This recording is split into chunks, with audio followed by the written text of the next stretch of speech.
तो आज हम बात करने वाले हैं एक ऐसी चीज की जो देखने में तो बस एक लंच बॉक्स है, पर असल में ये जापानी कल्चर का एक आईना है। जी हाँ, हम बात कर रहे हैं बेंटो बॉक्स की। और ये छोटा सा डिब्बा, अरे ये हमें बहुत कुछ सिखाता है। वहाँ की गहरी परंपराओं के बारे में, आज के मॉडर्न दबावों के बारे में, और जापान में महिलाओं का रोल कैसे बदल रहा है उसके बारे में।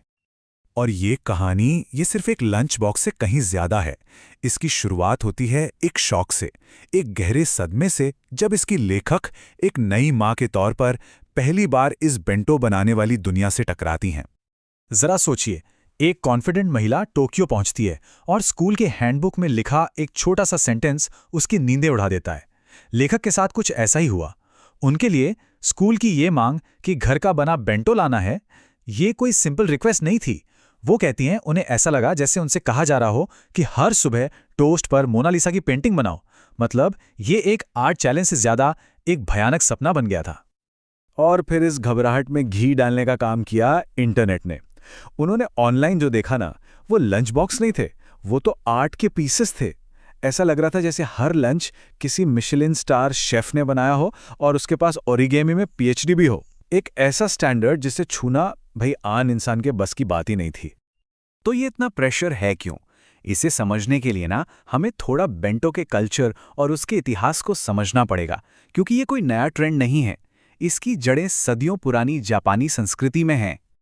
तो देखिए, सबसे पहली बात, बेंटो सिर्फ एक डब्बा बंद खाना नहीं है, ये एक कल्चरल सिंबल है जो एहसास से भरा हुआ है।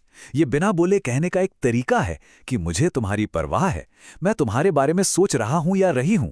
सही मायनों में ये खाने के जरिए दिल से दिल का कनेक्शन है।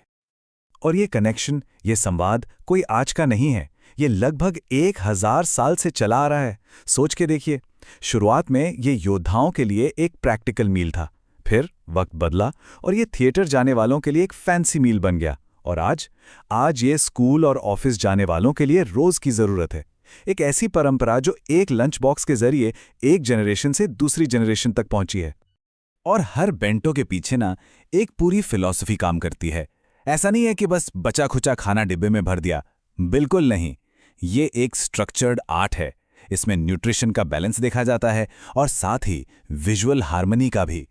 कहा जाता है कि एक परफेक्ट बेंटो में 5 रंग, लाल, पीला, हरा, सफेद और काला होने ही चाहिए।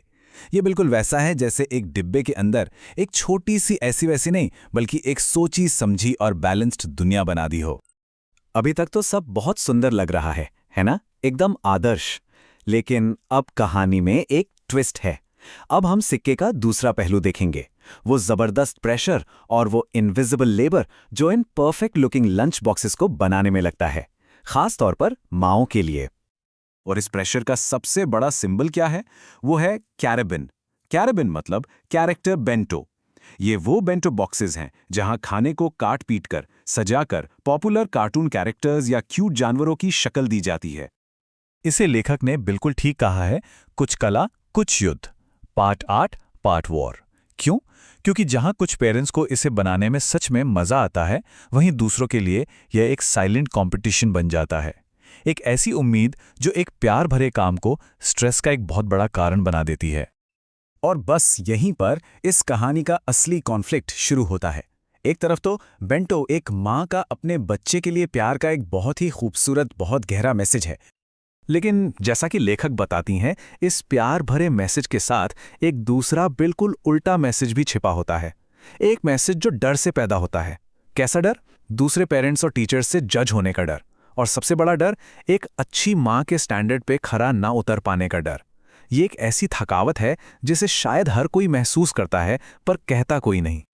तो ये सब हमें लाता है कहानी के सेंट्रल कॉन्फ्लिक्ट पर। एक तरफ सदियों पुरानी परंपरा है और दूसरी तरफ आज के जापान में महिलाओं की मॉडर्न जिंदगी की सच्चाई।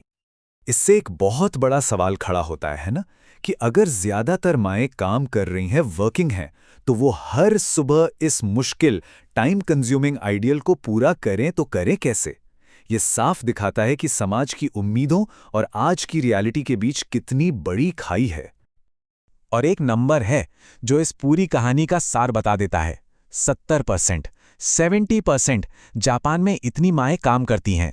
इसका मतलब साफ है, वो जो एक स्टे एट होम मॉम की ट्रेडिशनल इमेज है, वो अब ज्यादातर परिवारों की सच्चाई नहीं है। सोर्स में एक कहानी है जो दिल दहला देती है। एक डॉक्टर जिनका काम है लोगों की जान बचाना, रात भर की ड्यूटी के बाद घर आती हैं, सिर्फ 1 घंटे की नींद लेती हैं और फिर भी उठकर अपने बच्चे के लिए बेंटो बनाने लगती हैं। और उन्हें लगता है कि वो एक माँ के तौर पर फेल हो रही हैं। लेखक इस पर बिल्कुल सही कहती हैं कि ये उस महिला की पर्सनल फेलियर नहीं है, ये एक सोसाइटल फेलियर है, समाज की गलती है। तो फिर इस इम्पॉसिबल से लगने वाले कॉन्फ्लिक्ट का सोल्यूशन क्या है? अब कहानी के इस आखिरी हिस्से में हम देखते हैं कि लेखक अपना रास्ता कैसे खोजती हैं, कैसे वो इस प्रेशर के खिलाफ एक तरह से आवाज उठाती हैं और केयर यानी देखभाल के मायने ही बदल देती हैं। लेखक इसे अपना शांत विद्रोह कहती हैं, अ क्वाइट रिबेलियन, और इसमें कोई बड़े बड़े ड्रामेटिक कदम नहीं है, बल्कि ये सेल्फ रिस्पेक्ट के छोटे छोटे पर बहुत पावरफुल काम हैं। जैसे फ्रोजन फूड का इस्तेमाल करना, मतलब ट्रेडिशन से ज्यादा टाइम को इंपॉर्टेंस देना, काम को शेयर करना, इस सोच को रिजेक्ट करना कि यह सिर्फ माँ का काम है, और सबसे जरूरी ये समझना कि प्यार को सजावट से नहीं नापा जाता, कनेक्शन कॉम्प्लेक्सिटी से ज्यादा जरूरी है। इन छोटी छोटी चीजों से वो अपनी मेंटल पीस और अपना वक्त दोनों वापस पाती हैं। और यही इस पूरे सफर का, इस पूरी कहानी का निचोड़ है। एक बहुत पावरफुल मैसेज कि एक माँ की वैल्यू इस बात से नहीं नापी जानी चाहिए कि उसके बच्चों का लंच कितना परफेक्ट दिखता है। कोशिश ही काफ़ी है, बस वही काफ़ी है। तो इसी विचार के साथ इस चर्चा को यहीं रोकते हैं। देखिए, बेंटो बॉक्स की कहानी जापान की ज़रूर है, लेकिन इसका जो थीम है वो यूनिवर्सल है। हम सबके जीवन में, हमारे समाज में ऐसी कौन सी चीज़ें हैं जिनको प्यार या सक्सेस का सिंबल माना जाता है, पर वो असल में एक बहुत बड़े, एक अदृश्य प्रेशर का सोर्स बन गई हैं? ये एक ऐसा सवाल है जो लंच बॉक्स खाली होने के बहुत देर बाद तक सोचने पर मजबूर करता है।